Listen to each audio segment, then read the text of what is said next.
Hello, everybody. Welcome to another episode of Talking. I'm sorry. It's been a Twitching while. Twitching UpStream. It's been exactly 7 days. Yes. Time is relative. Twitching UpStream, which is an offshoot of our show, Talking UpStream, which comes out on Sundays and Mondays, depending on where you're watching it. But in Twitching UpStream, what we do is we do a quick little live version of our normal show, but we want a lot of engagement. So we do this on a live platform so that people can just chat with us and throw some ideas at us and let us know if we're going in the right direction or if we should just drop what we're doing and start over with a reboot of Golden Girls, which I'm always trying to pitch. But first and foremost, my name is Zach. This is Dylan over here on this side. We are Some Nobodies. This is our website. If you want to see the weird stuff that we create on this show or Talking UpStream or one of our billion podcasts, you can always go to somenobodies.com and check that out.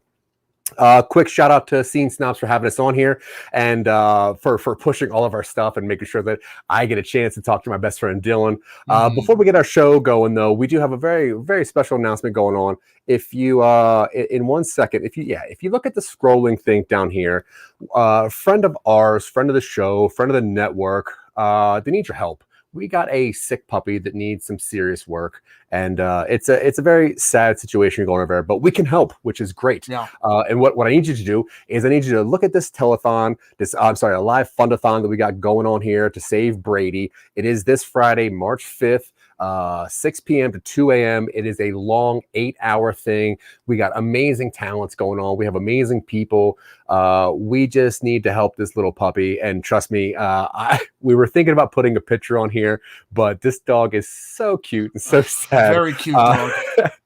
Yeah, so please, but we wanted to save something. So please go to the GoFundMe, which is scrolling at the bottom, and it's going to throughout the show. So if you want to help out a very sick puppy or want to help out one of the friends of us in the network, please check this out. It means a lot to us. And it's going to be a really cool show, too. So if you got nothing to do this Friday and you want to check it out, 8 hours of sheer hardcore entertainment, all to save puppies.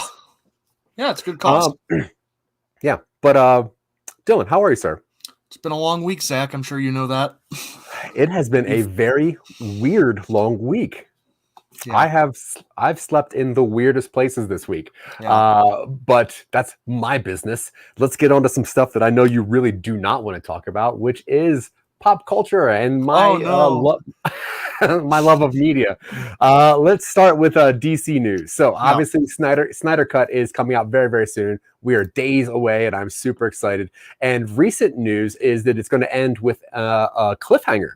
What day is that released? Is that that soon? I guess it is March.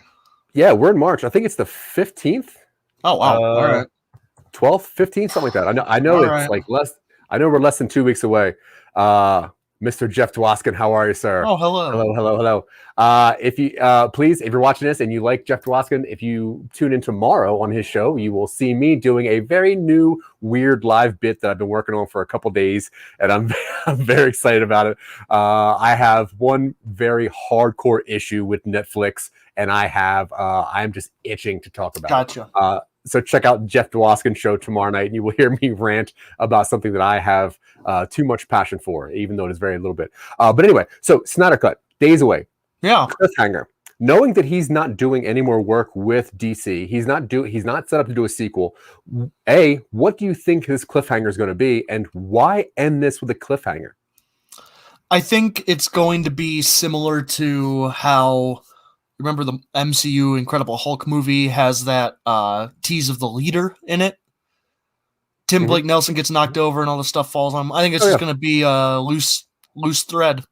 I think it's just the original had this in there. We're going to go back to the original as much as we can. Doesn't matter if moving forward we're going to drop it.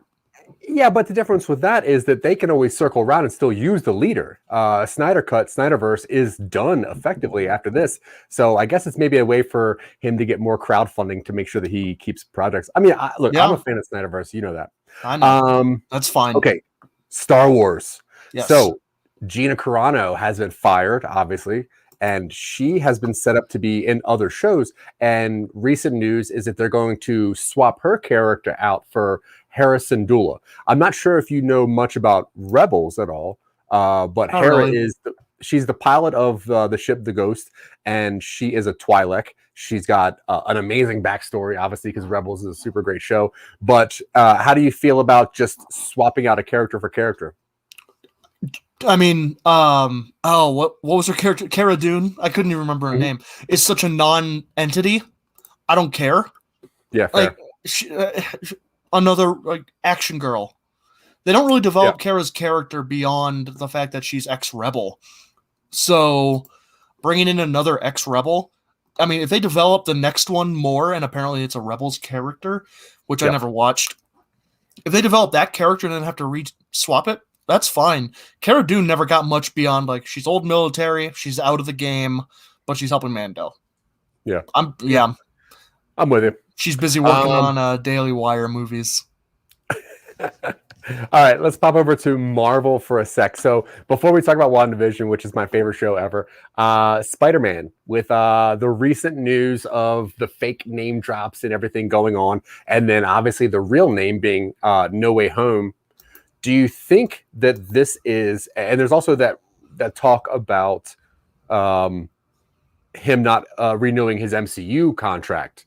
Do you think this is a way to get him to push into the Sonyverse and then have the MCU take Miles Morales, which is a stronger, way more popular character, really? I assumed this was always going to be Tom Holland's exit when they announced that it was going to be a multiverse movie, and there's been news about him leaving since before Far From Home came out. I think they missed. I think No Way Home sounds like a very closure name. It sounds like a name that they intend to use as well, there's no way back. He gets multiversed out. I think I was hoping the title was going to be Homesick. But No Way Home works as well. I think No Way Home is a little bit more clumsy, but that's just me. Yeah. Yeah, I agree. I mean, either way, it's going to be an amazing movie. And knowing that WandaVision sets up Multiverse of Madness, which sets up the Spider-Man crossover, I'm super excited for all of it. So yeah.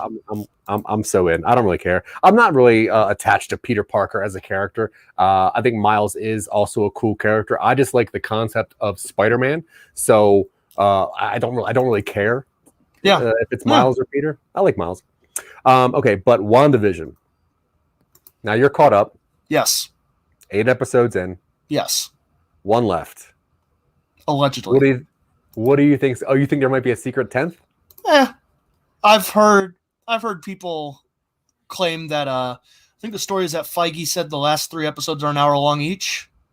Mm-hmm. And they have not been. They have not been. Yeah. So it wouldn't surprise me if they do a next episode. They do some sort of in-universe reason for why they mess with a timeline or something, where it's an extra dimensional episode is treated as the secret 10th. You know what I mean? Ooh, that'd be cool. Yeah. Like a hit, yeah, like an old school, on old CDs when they would have the hidden track. There's just one extra episode that no one's that'd be awesome. Yeah. What do you think? What the big fight at the end, the big finale? What do you think? Because here's my thing is that Spider-Man Part 2 happens after WandaVision in the timeline. And in Spider-Man 2, there is a few... Yeah, so this is 3 weeks after... The return. And after Endgame. Maybe I hope so. The show worked. We got Zack on the streaming service. The show worked. Close up shop. We're done. All right. Shut the laptop. All right. So the chronologically, WandaVision is 3 weeks after Endgame. Spider-Man is months after Endgame. And there's a memorial for Vision in Spider-Man 2. So I would assume that Vision does not make it throughout this. I want the emotional weight of Vision and her children not existing after this. I think that's core. I think that's really key to her character, is that she experiences this trauma, tries to fix it, and breaks stuff worse after trying to fix it. True, but I think that she has. Go for it. Well, they are setting up Young Avengers. We already know that. They're doing, Kate Bishop and Hawkeye. Yeah. We have a new casting for Ant-Man's daughter.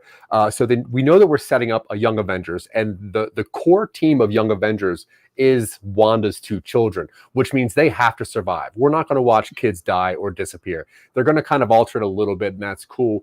I don't think Vision is going to make it out, which that's going to be the crux of Wanda's suffering, I think. Yeah.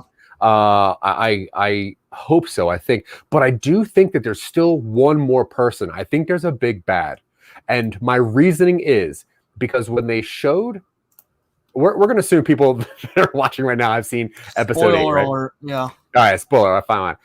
So when we see Agatha in the past and she's being attacked by all the witches, she doesn't know that she can take their power. And it's a purple power compared to their blue power, which makes me think that somebody has given her the ability to do this, whether she knows that or not. I figured she knew when she was taking her power.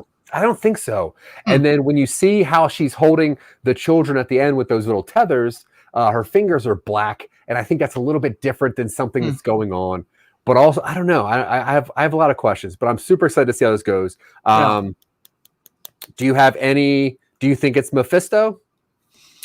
I would love that. I saw a theory. It might have been you. I don't know. That it was Mordo. Did we talk about this last week? Yeah, Baron Mordo. Yeah, that was. Yeah, that Mordo was hasn't idea. shown up since that, and there's definitely the implication that Catherine Hahn's initial involvement in this is entirely just to figure out how Wanda's doing all of this. She doesn't know.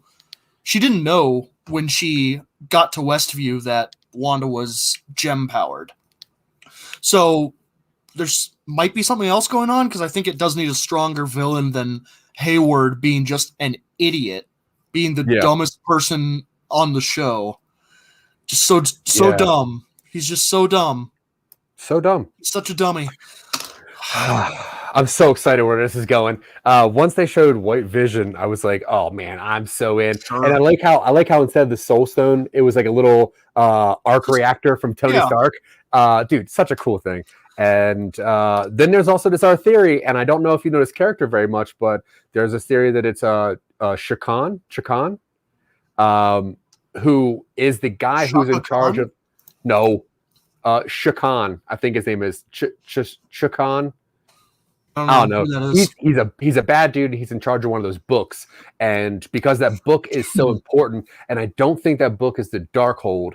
I think it's going to be another book, but all right. Crazy Jeff Dwoskin is on Team Hayward, obviously. I still think he might be Ultron, though. I have no idea. Anyway, all right, let's get on with the rest of the show. Yeah. Now, what we do in this show is for the whole week, I send Dylan rapid fire ideas of things that I have never seen in a movie and would like to, or at least would like him to work on something because I'm lazy. And he doesn't respond to most of them.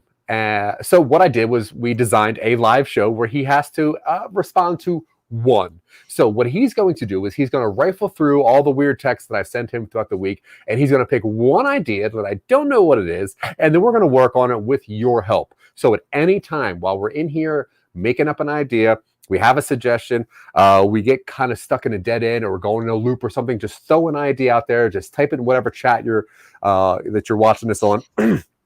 And we would appreciate it, please. So go ahead, Mr. Dylan, take it away. So I went through and I picked out one. This was a few weeks ago now.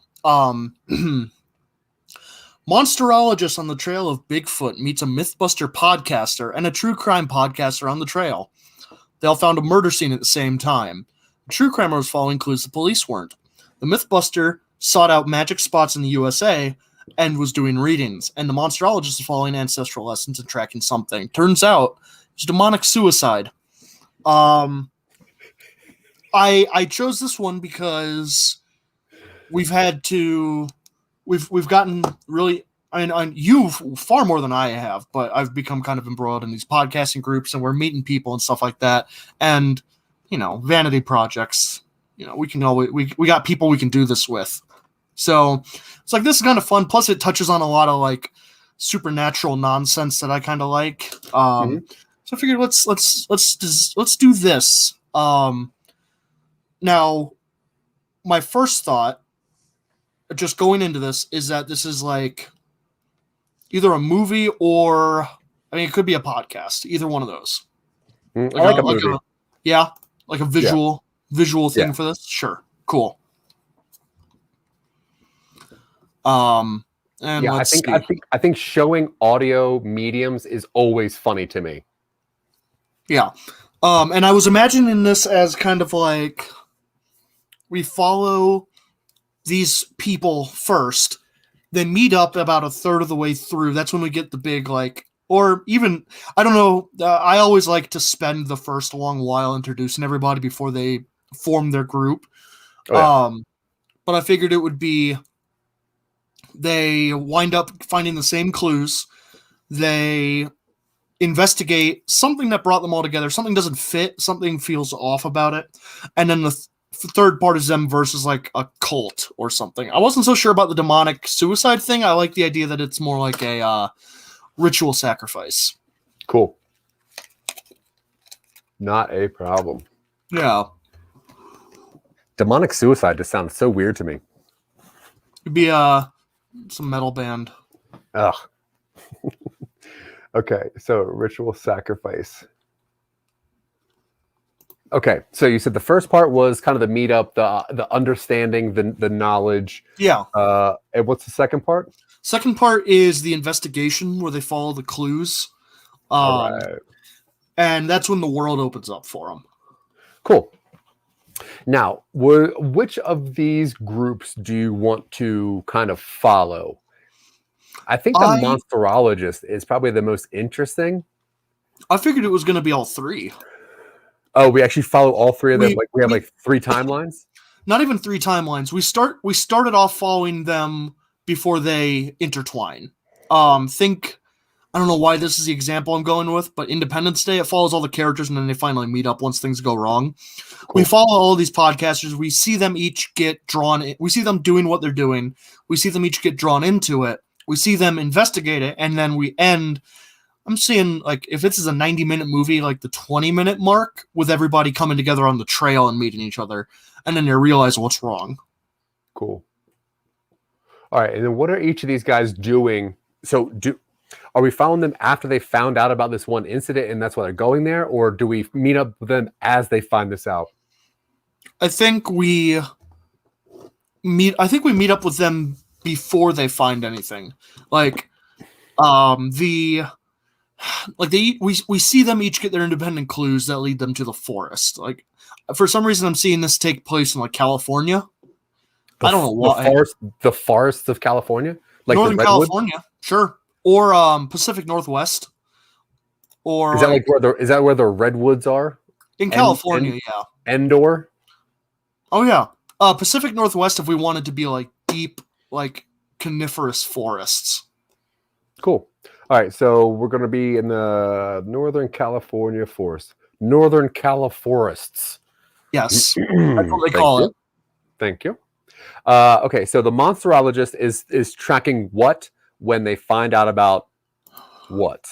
So are they tracking? Yeah. So they're tracking the same demon or whatever myth that leads them down there, right? Yeah, and I'm thinking like, so the original text you sent me was a monsterologist, which is like a cryptozoologist following Bigfoot. Works for me. Pacific Northwest, that's where Bigfoot is allegedly supposed to hang out. Perfect. The legend of the North American ape has been around forever. And if they're in trees, get the big ones. That's where in Animorphs they had the the tree aliens hideout. They had a secret clearing in the redwoods. Yeah. Then there was a Mythbuster podcast, like a myth-busting, like, probably a skeptic. Let's go full skeptic. If we're going to have supernatural stuff, it would be fun to have someone trying to debunk it and then realize that, nope, this is real. Now, what is something they could be debunking in this area or close to this area? So could they be debunking like a UFO sighting or a crop circle? It could be UFOs. I like the idea that there were strange lights or some sort of phenomenon seen in these woods recently. So it's drawn all of the paranormal supernatural podcasters there. So like the monsterologist is there to investigate. Well, let's see. Let's I'm cool with Bigfoot. Yeah, well, I'm thinking like if something weird was going on, yeah, people are disappearing in these woods, and the monsterologist, the cryptozoologist is looking for because Bigfoot. My idea when sending that text message was 3 kind of crazy style podcasters all tracking something that leads them to the one thing that is something that is far beyond the crazy that they do. Yeah, I like that. Maybe alter the Bigfoot then. So change Bigfoot. I mean aliens. Yeah, cool. Like UFO aliens. Like people are disappearing in these woods. So the monsterologist thinks it's aliens. They're doing an alien episode. The true crime person thinks it might be like a killer, and the skeptic is going just to show that it's hikers who are bad at following the trail, or that it's just kids putting on a hoax, or it's kids doing a hoax and they're trying to bust it. Okay. And that's what they're doing for about 5 to 10 minutes of the first chunk of this movie. Yeah. And then where they all meet at this one spot in the forest. Yeah. What happens when they meet? Do we want it to be a weird scene, or do like these physical scene, like a scene of a crime? Yeah, I would like it to be so that all 3 of them think that they're still right. Okay.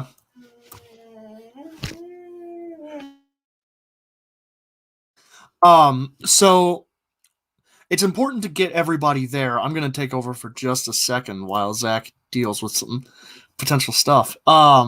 So part of the struggle sometimes with writing a story with multiple characters that meet as an ensemble is that you need to give everybody an equal reason to be involved in the story while physically present.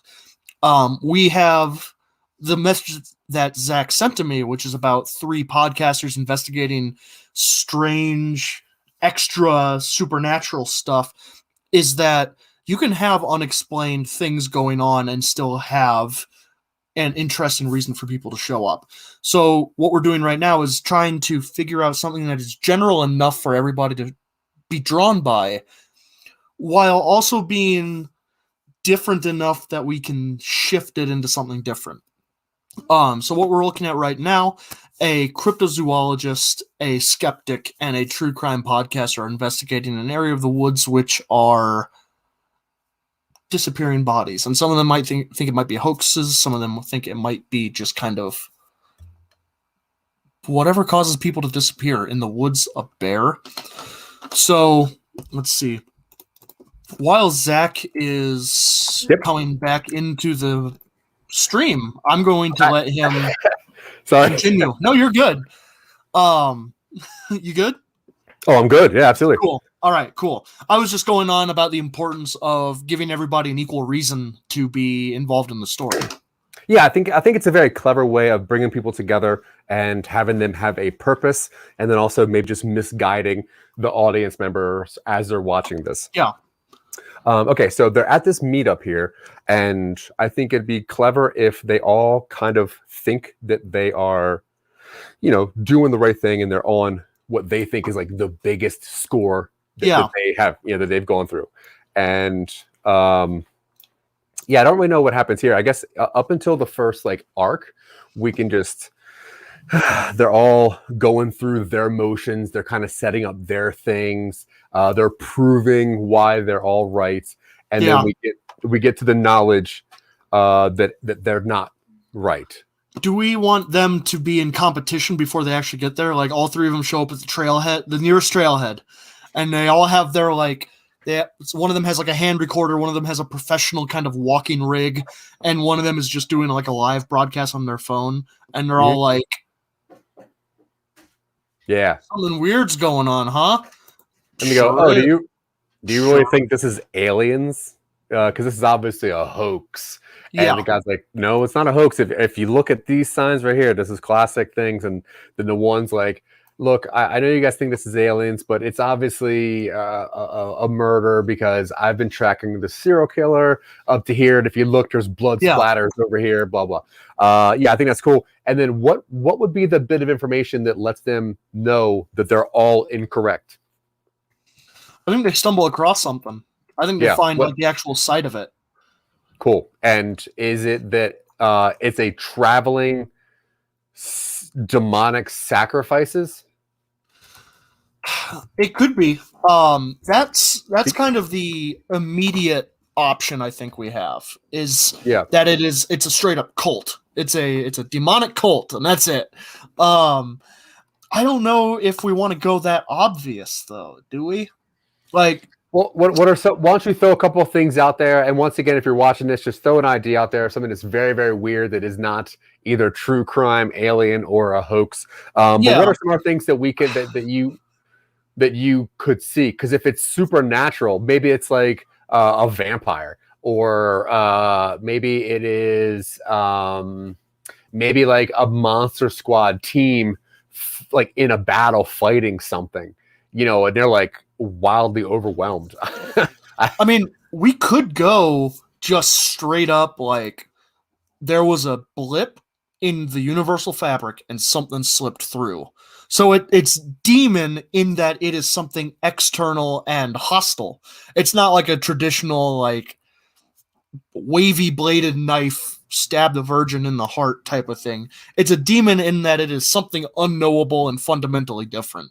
And now, go for it. Do you think that these guys right here are going to team up and solve this thing, or are they wildly out of their element and they're just going to witness something beyond thing, and then they start their own podcast? I recently watched the Color Out of Space adaptation with Nicolas Cage, where it is straight up a family encountering something coming out of a meteorite that just completely overpowers them.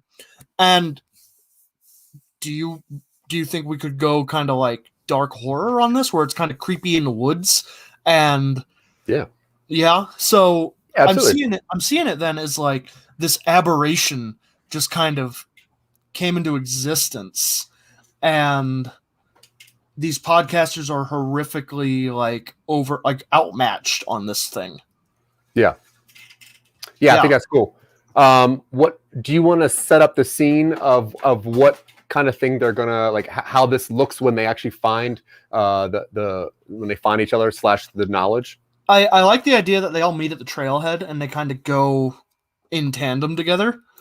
So that way, like, a car, an old car pulls up and a guy comes out and he's got like some sort of shirt celebrating true crime on, and he's got like a standard kind of recorder. He's got like a cassette recorder or something. Mm-hmm. Guy pulls up in like a Tesla, and he's like the I guess if we're going by cliches, the true crime guy would probably be the richest of the three.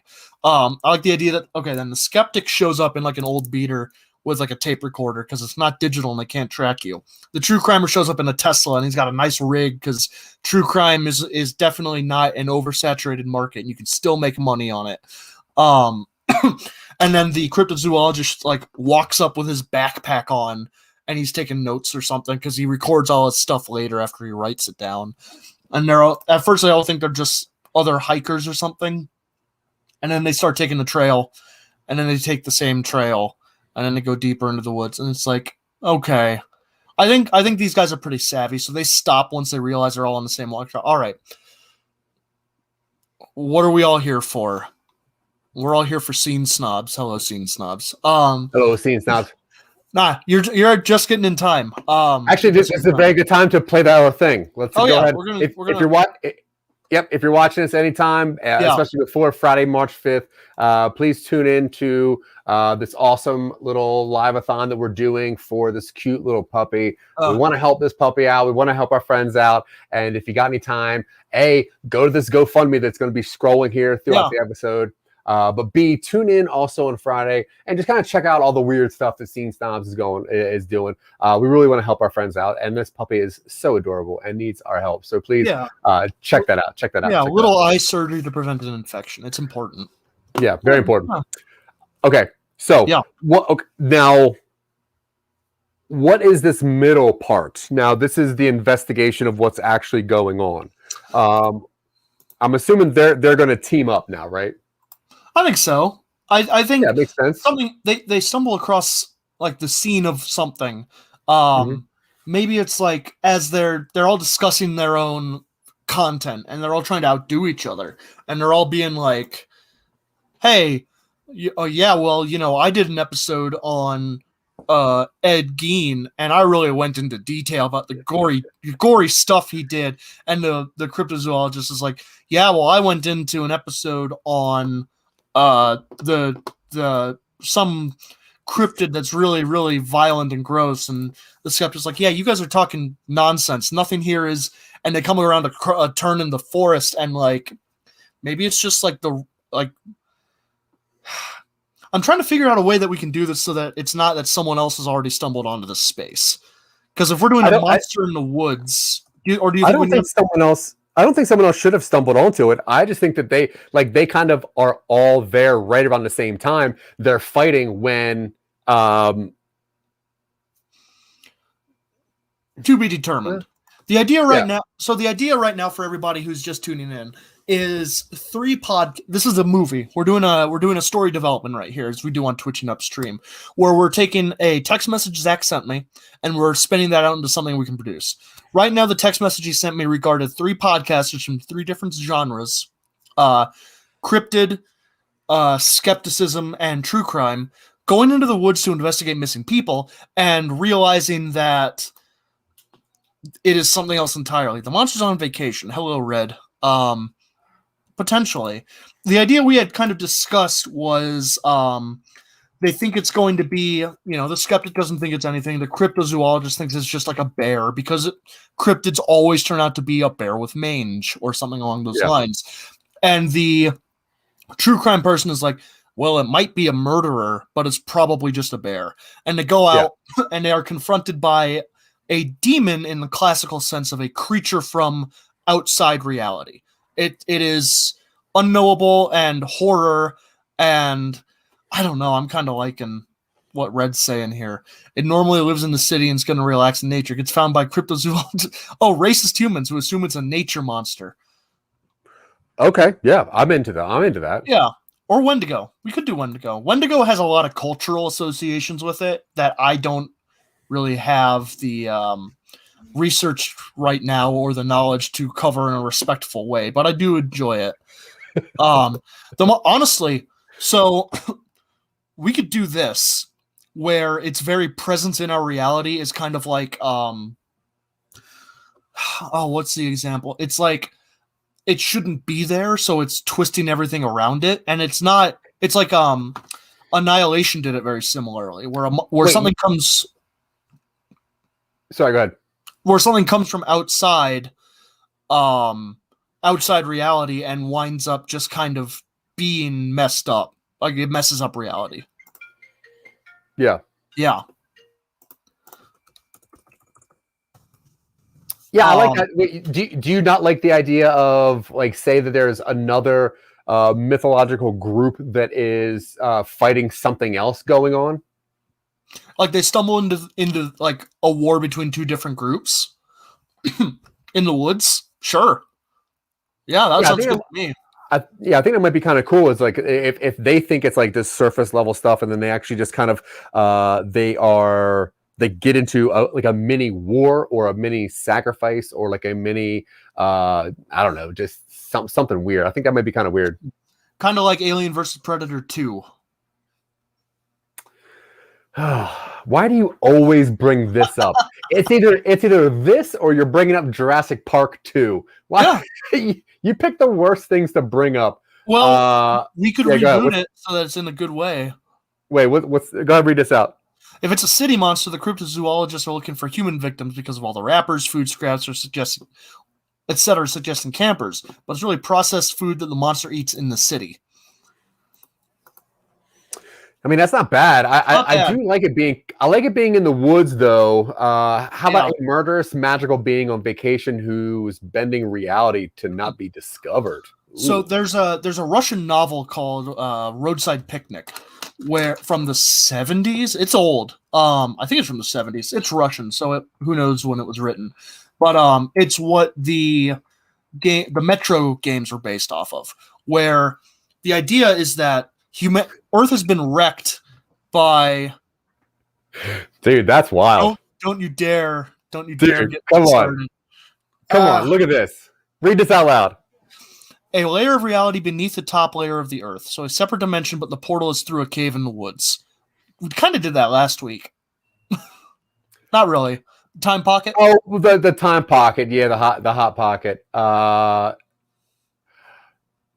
Zach chose to highlight that comment, not me. Look, it is superior to Jurassic Park 2. I will. Yep, 100%. They're both equally bad. 100%. There are no human victims. They're looking for people to getting close to the monster, so it kills them for bothering / getting close to it. I like that. I like the idea that this monster does not mean anybody harm. It doesn't. It's not malevolent. Its presence means that the fabric of it is like, it's like someone holding a match under a piece of paper. Eventually, that spot blackens. It burns through. So, it could just not even be capable of interfacing with humans. I know we're getting real metaphysical here. My previous point, the novel Roadside Picnic is about an Earth that has like a bunch of weird reality warping areas on it, and it never tells people what happened. But the main theory presented in the novel is that humanity is an ant. Humanity are ants, and one day, a bunch of humans decide to come up and set up a picnic. They put a blanket down. They get out the cameras. They get out the radios. And then the ants come out and see the aftermath, and it's just like a bunch of weird artifacts that the ants don't comprehend. So the idea is that Earth was visited by aliens who left all their reality twisting nonsense around without even bothering about the ants that they were disrupting. So I like the idea that this monster is just an extra dimensional thing that is unfortunate enough to be forced into the crude matter of our universe, and that makes it monstrous to us, despite the fact that it's effectively just not home. Yeah, I think that's cool. And so if these three jerky podcasters are looking for what they think is a big deal, then they come across maybe like a monster hunting group similar to, I guess, like the like Hellboy's group. Yeah. Those guys. What if they come across them and they're trying to just attack this interdimensional being that just exists? Yeah. I think that's very weird. What's this middle part looking like, though? I suppose it could look like a hunting trip. We don't have to make the reveal about the monster's true nature until the end. But I'm seeing them coming across the scene of like the most recent fight, and it's like we go real kind of abstract with it. Maybe at first they like come around and they're like, oh man, all these trees are really nice, and then they like go to hang something up on like a low hanging branch. It's not a branch; it's a person's arm that's been phased into the tree. Like that that sort of stuff. And then as they kind of like look, they notice that this horrific scenery has been kind of like messed with, where they look, someone's been phased into a tree. Maybe someone's skeleton has been like I'm trying not to do the same thing over and over again, but a lot of it is like, how horrific do we want to be? Like, it turns out the gravel isn't gravel; it's like teeth. Yeah, I mean, something that is just straight up otherworldly is what they're going to come across here, and I think that's cool. And so, I guess at first they're going to think that it is the monster. Yeah, and it's actually just the. It's like a monster hunting group. Like Monster Squad grown up. Scalpel. No, Scalpel's a bad name for a team. It's too long. It needs to be one syllable. Knife. I'm trying not to do sword because sword is taken. Yeah, we're not going to do Sure. sword. That's Yeah. dumb. How about SHIV? We can make fist. Fist is something probably. I don't want to do. I mean, that. the hand. Well, yeah, let's not do that. What's up, Alex? Hey, Alex. Let's see. Wait, what's Maria saying? She's got great ideas. It'd be more like realities are intertangled, almost like dimension. Yeah, absolutely. I think that's cool. This is an area where people have where the barrier between realities has thinned, and that means like dagger ain't bad, mallet, hammer, axe. I mean, yeah, I think anything that's like less than 6 letters, just so we can. I was thinking something like, what do you call it? Not incision, but like when you remove something. Remove. Wait, mallets with mullets? I don't know. Wait, like, who are you guys? We're the monster hunters. We go by mullet. I see. Mallet. Mallet. Mallet. We'll figure something out. Shiver prisoners who work release. Wait, go ahead with this one. This is cool. SHIV are prisoners on work release on the condition that they're Hellboy red shirts in order to get out. Cool. So there's this. So we're doing an excise. Amoral. So it's an amoral. That's it. Excise. It's an amoral monster hunting organization that uses the California prison system to recruit like just low level like guns for hire in order to fight monsters. Cool. Love it. That's sweet. And these podcasters stumble on their most recent fight where all the gravel is teeth. There's like a person half phased into the tree of a redwood. Yep. What they think are vines is someone's nervous system that's been like taken out and is draped over like a rock or something, like moss. Yeah. I think it's Spanish moss, and it's like Spanish moss doesn't grow in California. And they go to look at it and they realize it's dangling from like a brain that's resting on like a branch or something. We go real weird on it. Yeah, I like that. Yeah, Red. I was thinking about you, Red, when I came up with that imagery. I'm gonna save that for later. Okay, so SHIV. How do we work that into what's the penitentiary word that we're going to put in this analogy? Penitentiary. Like what does SHIV stand for? Yeah. I guess inmate, right? Oh, I guess. Whatever. We'll get there. Okay. Yeah, I definitely agree that gravel teeth is metal. So good job there. Okay, so we have they stumble upon this, and I guess at some point they all have to realize that this monster isn't bad, right? And then they end up fighting SHIV. We both watch Sea Fever. Yeah, I'm into that. Monsters don't always have to be bad. No, they're actually rarely bad. I guess that's kind of what JJ was doing with Cloverfield. A little bit. Yeah. Oh, yeah, absolutely. We're going to touch on the how prisoners are, disproportionately people of color, and how prisoners are also disproportionately used as cheap labor in the United States, and it is constitutionally illegal. Yeah, I agree. Shivs are like sharpened sporks. Depending on where you're from, shivs are sharpened sporks. Yeah. Maria, she's from Ohio, so it's 100% sharpened sporks. Yeah, especially behind the Popeyes. It's all we had in Ohio. We didn't have Popeyes. We had Frickers. Yeah, Mick, we're gonna have you on Talking Upstream and kind of go over that amazing idea. We just don't want to steal premium show. Yeah. All right, Dylan, go ahead, read. But they get to triumphantly overthrow the white paranormal parole officer overseeing them. They realize they're not actually opposed to the monster, break free, and take down the real enemy, Whitey. Yeah, cool. 100%. Yeah, I like the idea that these podcasters do like. They come across this they come across this group of like, press ganged inmates.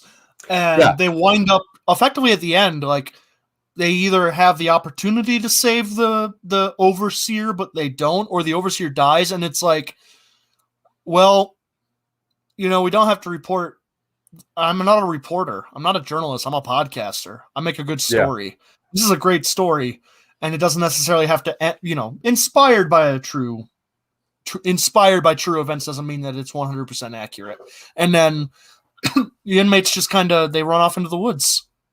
Yeah, that's what I'm cool with. And then the parallel being that the monster slips back through reality, back to their home, without drawing the problematic parallel between prisoners and extra-dimensional man-eating monsters.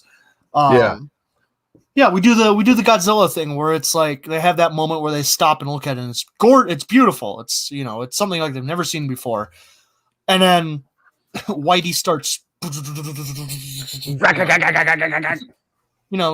go. It's been a trope since Mort d'Arthur, where it looks like everybody's going to have their piece, and then one of the soldiers draws a sword and cuts the snake on their leg, and they think everybody's going to fight. Yeah, we do something like that. Cool. So the first third is the team up. Second third is them discovering the monster hunters, the reveal of what SHIV is somehow after the interdimensional scene up into the monster hunters are fighting the actual monster. And I guess the second third or the last third is going to be the podcasters realizing that the monster is not bad and siding with the monster and slowing down Team SHIV enough to overthrow the bad guys. But the piece isn't a sword, but a true piece.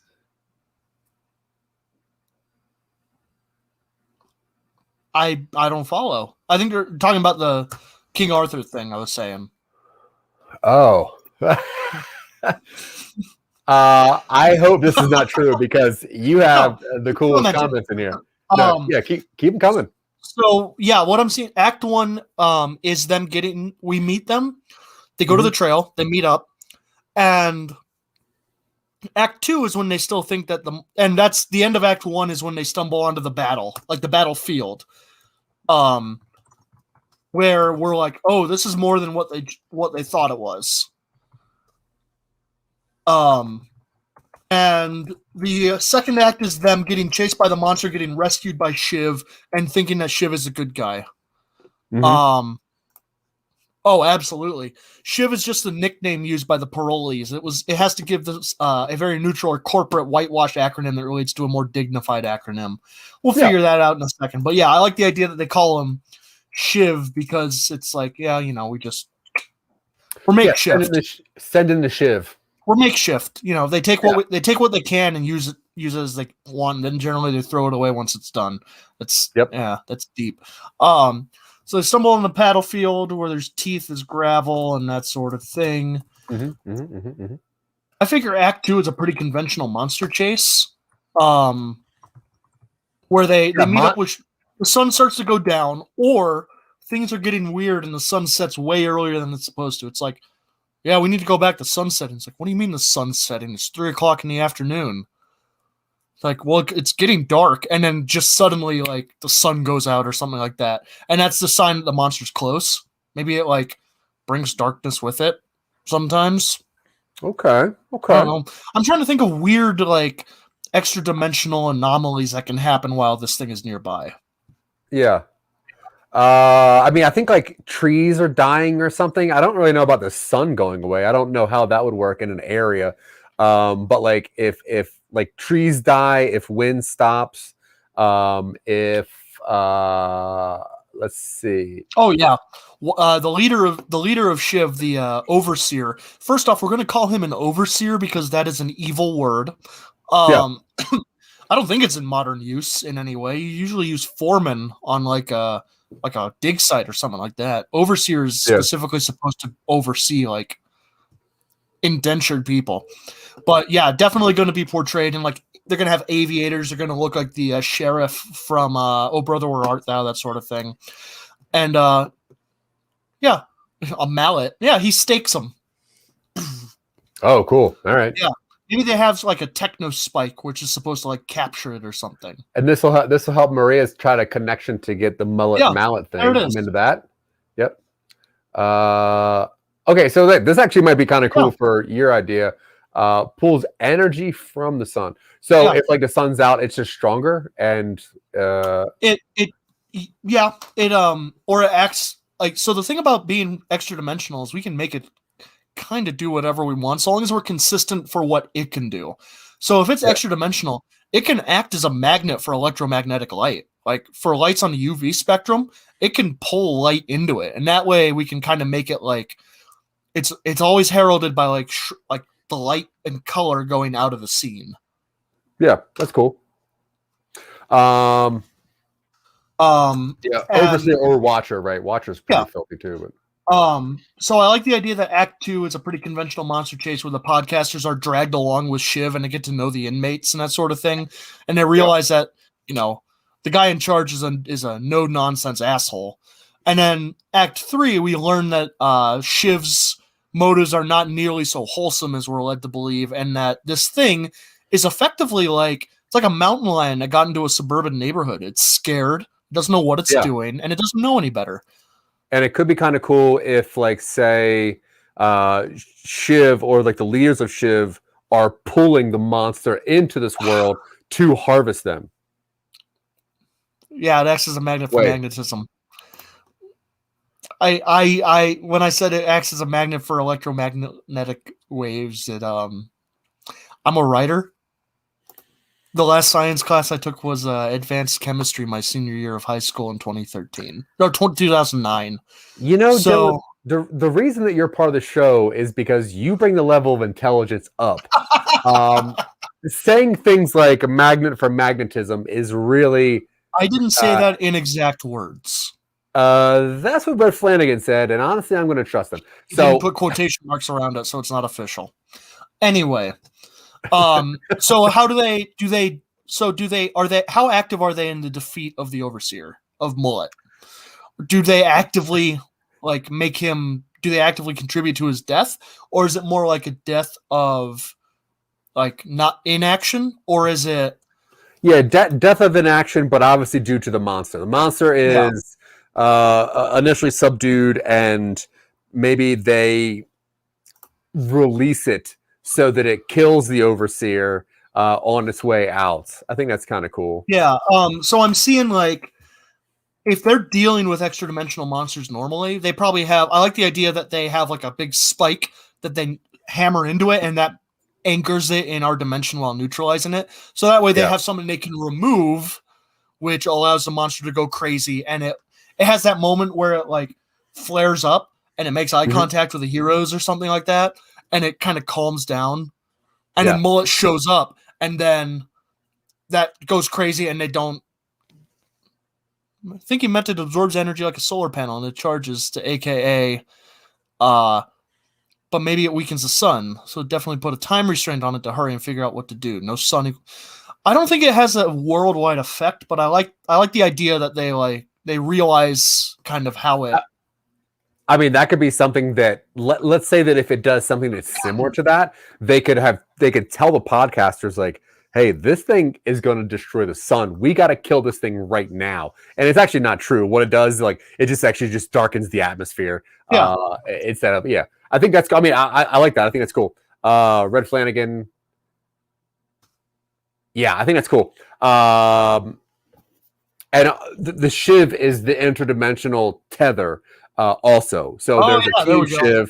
The SHIV is the thing, and Mallet, also with a mullet, is the head organization that hires the SHIV, because they're the ones. What SHIV doesn't know, the team SHIV doesn't know.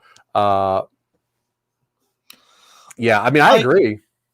The problem that I have with that is you cannot come back from that. Like, once there's a little bit of energy from the sun, like, I don't know if we're good there. Not the issue, but the problem I have with that is that if it's such a high stakes situation that's going to extinguish the sun, they wouldn't send a team of inmates and one guy.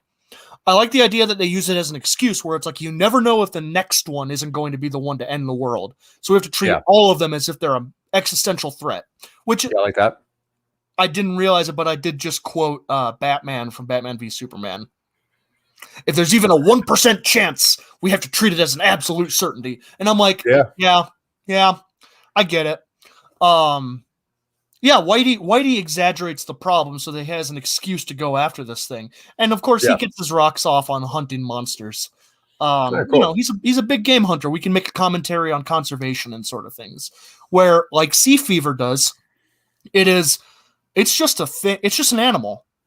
It is just an animal outside of its natural environment. Yeah. Why we don't need to kill it. We just need to send it back. Well, what's keeping it here? As far as we know, this, and then they like point to the spike or something like that. And then, do you like the idea that SHIV as a company is somehow pulling these interdimensional monsters here to harvest them for some reason? Sure. Yeah. All right, cool. You never know. You never know when you don't get an maybe the next one is like a living nuclear reactor and we can just hook it up. Problem solved. And then of course we have the stinger where it shows, you know, it's like the operation in the Redwoods went south very quick. Well, it turned out it was only like a C-class minor entity. We can afford to let one of the fish off the hooks every once in a while. And then it does the Indiana Jones thing where it shows they've got all these like research labs and they've captured plenty of these things, and we expand it like that. Yeah, they're like grinding teeth and like experimenting on teeth bones and stuff. Okay, so we can write this and make this into a tabletop role-playing game setting. Love it. You're a group of monster hunters. And, yeah. Cool. So we find out in the beginning of the third act that SHIV is actually bringing in the monsters. Oh, yeah. Whitey is absolutely, this is from Red, ex-Blackwater war criminal. Yeah, he's absolutely an ex-war criminal. Oh, yeah. Obviously. Yeah, they always are. All right, hit me with this one. Oh. Maybe for another twist, it's that they don't really want to kill it because while it seems like it is a weakening the sun, it's actually an exchange and it's strengthening the sun. So it's sent to save us from global warming, to put everything back the way it should have been energy-wise. But the bad guy is wanting to catch it for his private collection and is only making it seem like a problem. Sure. That might be a little much for what we've kind of worked out here, but I like the idea if we turn this into like a series of things, and we could definitely do another one of these, that SHIV absolutely catches stuff for private collectors. Yeah. I like this a lot. Yeah. It's like, cool. You act like you got something to prove. What are we calling this thing? Because we got to do a lot more work on this. This one, this is the issue sometimes with doing genre. When you do genre stuff like this, a lot of times and effort, it's not your fault, Mariah. It's not your fault. Because Maria, I apologize. Mariah has an H on it. I was incorrect. So the thing about doing genre stuff like this is that a lot of your effort, and we've seen this when we've done like fantasy on this show, you spend a lot of energy devising the setting and the rules and what is possible in that. And you don't spend so much time focusing on the story. And I think that's because a lot of genre stuff relies on relatively conventional story elements told in an extraordinary way. So you have Mad Max Fury Road is a very good example, where it is a pretty conventional go from A to B, and you encounter weird stuff on the way. But the novelty to that movie, and the reason that it's generally well regarded, is the style, which is a genre element, and the fact that the story is it's fit into this framework of the setting of Mad Max, which is this kind of mythical post-apocalypse where everything is larger than it should be. Yeah, we'll just name it Mullet. That's it. We're not going to name it anything. Mullet. No, we're not calling it Mullet. We're not calling it SHIV either. I feel like this probably deserves a slightly longer title. Like normally I know we like to do a few syllables, but this one deserves something that's a little more evocative, maybe a little more vague as to what's actually in the story. Something along the like Lovecraft named his stuff like The Color Out of Space. You get that it's about something alien, and you don't know quite what else. Or like Lurker on the Threshold. What about something similar to like where we're using what the podcasters are doing as well as that too? So like analyzing waves or something stupid or whatever. Something there. I have no idea. We don't have to have a title for this one yet, but something along those lines. We will soon. I got to make a thumbnail for this thing. Anyway, that's true. Hey, everybody, thank you so much. We appreciate all of your attention. I am an attention hog. Dylan, I am. I just don't. I hate to admit it. That's true. And you just watched us chat for about an hour. We made this weird story about an interdimensional monster that was being chased by this organization that has prisoners do the dirty work after these podcasters think it's something different. Either way, we come up with stories nonstop. We like doing it, which is weird. Every Sunday, every Monday, you can find us on Talking UpStream. Every Tuesday, we Twitch live. If you want to just yell at us on here, please just throw us comments. We don't care. You can find us always at somenobodies.com. You can always help us out. We're actually in the middle of making a movie right now, which is cool. We are literally in the middle of production, like we're shooting. Yeah, so we had to kind of slow down doing some of our stuff because now we're filming on the weekends. Either way, we love everyone's help. So if you want to help us out, you want to be somebody that helps with these movies or more weird podcasts or shows, go to patreon.com/Some Nobodies, and we would love it. People like Scott Curtis and Behind the Bits, we love him so much. Check out cool podcasts like Behind the Bits, obviously. He's an award-winning podcaster. He does great stuff, so please just watch him. Tanya Sheck, Sarah Tkachik, our great friend on the East Coast. You also have Listener app. You got a lot of people that really help us out, and we want to thank people. Scene Snobs, IBM TV, the Each Foundation. People do some real cool stuff with us, so help us out. Dylan is going to flash, this thing one last time, please. If you're watching this at all, please, on Friday, tune into this awesome thing. It's for a great cause. Little Brady needs our help. He needs eye surgery. He needs a cutie patootie, and he needs a little bit of your looty booty. Either way, I have been Zach. He has been Dylan, and you have been great. Thank you so much. We'll see you next time. Bye. Have a good one, guys.